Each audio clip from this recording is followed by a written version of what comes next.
మంత్రివర్గంలో స్థానం దక్కకపోవడం ఆ జిల్లా రాజకీయాల్లో ప్రధాన చర్చనీయాంశంగా మారింది.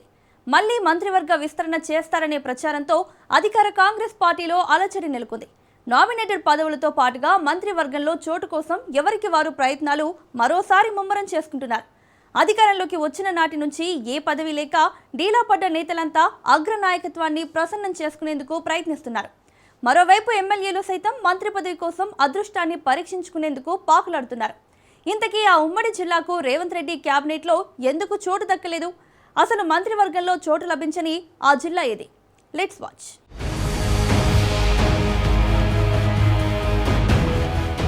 ఒకప్పుడు ఉమ్మడి ఆంధ్రప్రదేశ్ రాజకీయాలనే శాసించిన ఉమ్మడి నిజామాబాద్ జిల్లాకు ప్రభుత్వంలో పదవులు వెతుక్కుంటూ వచ్చాయి. ఇక్కడి దమ్మున్న నేతలకు రాజకీయాల్లో కానీ రాష్ట్ర కేబినెట్లో కానీ సముచిత గౌరవం దక్కింది. సమర్థతకు సత్తకు తగినట్లుగా కేబినెట్లో కీలక మంత్రి పదవులు దక్కాయి. కానీ ప్రస్తుత మంత్రివర్గంలో మాత్రం ఉమ్మడి నిజామాబాద్ జిల్లాకు మొండి చెయ్యే మిగిలింది.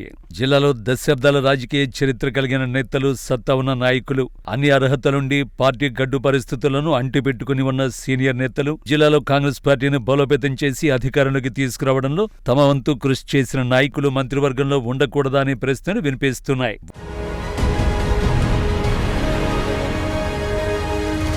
ఉమ్మడి నిజామాబాద్ జిల్లాలో మంత్రి పదవి కోసం రాజకీయ వేడి పెరుగుతోంది. కాంగ్రెస్ ప్రభుత్వం ఏర్పడిన తర్వాత జిల్లాకు ఇప్పటి వరకు మంత్రివర్గంలో ప్రాతినిధ్యం దక్కకపోవడం స్థానిక నేతల్లో అసంతృప్తికి కారణమవుతోంది. ఉమ్మడి నిజామాబాద్ జిల్లాకు మంత్రి పదవి దక్కకపోవడం ఇప్పుడు కాంగ్రెస్ పార్టీలోనే కాకుండా స్థానిక రాజకీయాల్లో కూడా ప్రధాన చర్చగా మారింది. జిల్లాలో కాంగ్రెస్ కు 4 ఎమ్మెల్యేలు గెలవడం, తర్వాత బాన్స్వాడ ఎమ్మెల్యే పోచారం శ్రీనివాసరెడ్డి కూడా కాంగ్రెస్ లో చేరడం వల్ల ఈ ప్రాంతానికి ప్రాధాన్యత పెరుగుతుందని అప్పట్లో భావించారు. కానీ ఇప్పటి వరకు మంత్రివర్గంలో ఒకరికి అవకాశం రాకపోవడం అసంతృప్తికి దారితీసింది. మంత్రివర్గంలో జిల్లా నుండి ప్రాతినిధ్యం లేకపోవడం వల్ల అభివృద్ధి కార్యక్రమాలు, జిల్లాకు సంబంధించిన నిర్ణయాలలో వెనుకబడిపోతామేమోననే ఆందోళన నెలకొంది. అయితే మంత్రివర్గ విస్తరణలో సామాజిక సమీకరణాలు, సీనియారిటీ, పార్టీ లోపలి సమతుల్యం కీలక పాత్ర పోషిస్తున్నాయి. అందువల్ల ఒకే జిల్లాకు ప్రాధాన్యం ఇవ్వడం కష్టతరంగా మారిందని రాజకీయ వర్గాలు భావిస్తున్నాయి. ఈ నేపథ్యంలో వచ్చే మంత్రివర్గ విస్తరణలో అయినా ఉమ్మడి నిజామాబాద్ జిల్లాకు చోటు దక్కుతుందా లేదా అనేది ఆసక్తికరంగా మారింది. ఉమ్మడి నిజామాబాద్ జిల్లాలో మంత్రి పదవి కోసం జిల్లా ఎమ్మెల్యేలు ఎదురు చూస్తున్నారు.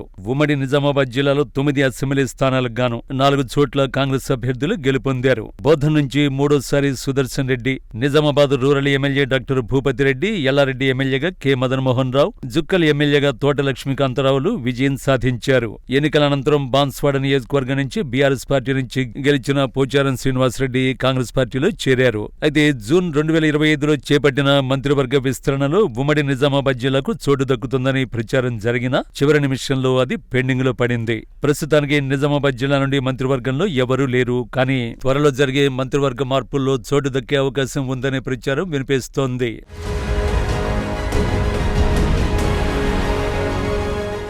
మంత్రివర్గ విస్తరణపై ఊహాగానాలు మరోసారి పెరగడంతో పదవుల పందేరంలో రోజుకొకరి పేరు వినిపిస్తోంది. ఆది నుంచి మంత్రి పదవి కోసం కాంగ్రెస్ ఎమ్మెల్యేలు పి సుదర్శన్ రెడ్డి, భూపతి రెడ్డి, లక్ష్మీకాంతారావు, మదన్మోహన్ రావు ప్రయత్నాలు చేశారు. 4 కాంగ్రెస్ ఎమ్మెల్యేలుంటే అందులో 3 మొదటిసారి ఎమ్మెల్యేలుగా గెలిచిన వారు ఉన్నారు. వీరందరిలో సీనియారిటీ పరంగా సుదర్శన్ రెడ్డికి మెండు అవకాశాలు ఉన్నప్పటికీ రెడ్డి సామాజిక వర్గానికి ఇప్పటికే రేవంత్ రెడ్డి కేబినెట్ లో పెద్దపీట దక్కడం శాపంగా మారింది. దీంతో సుదర్శన్ రెడ్డిని చల్లబరిచేందుకు ప్రభుత్వ సలహాదారుగా కేబినెట్ మీటింగ్ ప్రత్యేక ఆహ్వానితుడిగా అర్హత కల్పిస్తూ పదవిని కట్టబెట్టారు. నిజామాబాద్ జిల్లాకు చెందిన ఎమ్మెల్సీ, పిసిసి అధ్యక్షులు బి మహేష్ కుమార్ గౌడ్ మంత్రివర్గ రేసులో ముందు వరుసలో ఉన్నారు. ఇప్పటికే పిసిసి అధ్యక్ష పదవిలో కీలకమైన బాధ్యతలు కొనసాగుతున్నందున బీసీ సామాజిక వర్గం నుంచి పిసిసి చీఫ్ మహేష్ కుమార్ గౌడ్ కు అదృష్టం వరించే వీలున్నట్టుగా ప్రచారం సైతం జరుగుతోంది. 3వ విడత విస్తరణలో మహేష్ కుమార్ గౌడ్ పేరు పరిశీలనలోకి తీసుకుంటారని ఊహాగానాలు సైతం వినిపిస్తున్నాయి. అయితే మంత్రి పదవి పిసిసి అధ్యక్షులు మహేష్ కుమార్ గౌడ్ ను వరిస్తుందా, లేకపోతే సీనియర్ అయిన సుదర్శన్ రెడ్డికి కట్టబెడతారా, లేకపోతే జూనియర్ ఎమ్మెల్యే అయిన మదన్మోహన్ రావు, లక్ష్మీకాంతరావు, డాక్టర్ భూపతి రెడ్డి పేర్లను పరిశీలిస్తారా అనేది చర్చనీయాంశంగా మారింది.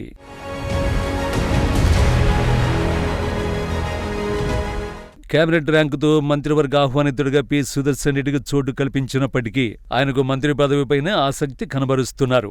200 దాటినప్పటికీ నిజామాబాద్, కామారెడ్డి జిల్లాకు చెందిన ఎమ్మెల్యేలకు మంత్రి పదవి ఇవ్వకపోవడంపై హస్తం పార్టీలో అసంతృప్తి రగులుతోంది. అయితే యోగ్యత లేక పక్కన పెడుతున్నారా? ఉమ్మడి నిజామాబాద్ జిల్లాపై చిన్న చూప అనే కోణంలో చర్చ నడుస్తోంది. పిసిసి చీఫ్ మహేష్ కుమార్ గౌడ్ సొంత జిల్లాకు దక్కుతున్న అప్రాధాన్యతపై ప్రజల్లోనూ ఒకంత అసంతృప్తి ఏర్పడింది. పదవుల పరంగా నిజామాబాద్, కామారెడ్డి జిల్లాకు చెందిన కాంగ్రెస్ నేతలకు తీరని అన్యాయమే జరుగుతోందని ఆవేదన వ్యక్తం చేస్తున్నారు. ఒకవైపు మంత్రి పదవుల కోసం ఆశావహుల సంఖ్య ఎక్కువగా ఉండడం, మరోవైపు కేబినెట్లో ఉన్న ఖాళీలు తక్కువగా ఉండడం ముఖ్యమంత్రి రేవంత్ రెడ్డికి కత్తి మీద సాములా మారింది. సీనియర్లను, పార్టీలకు కొత్తగా వచ్చిన బలమైన నేతలను సమన్వయం చేసుకుంటూ వెళ్లడం సీఎంకు సవాలుగా మారింది.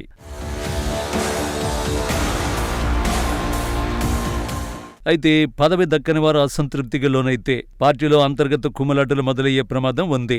దీన్ని ముందే పసిగట్టి వారికి కార్పొరేషన్ చైర్మన్లు లేదా ఇతర నామినేటెడ్ పదవులు ఇచ్చి బుజ్జగించాల్సి ఉంటుందని రాజకీయ పరిశీలకులు చెబుతున్నారు. అసలు ఉమ్మడి నిజామాబాద్ జిల్లాకు మంత్రి యోగం ఎప్పుడు దక్కుతుందో వేచి చూడాలి. అయితే ఇప్పుడు అందరి దృష్టి ఒకే విషయంపై ఉంది.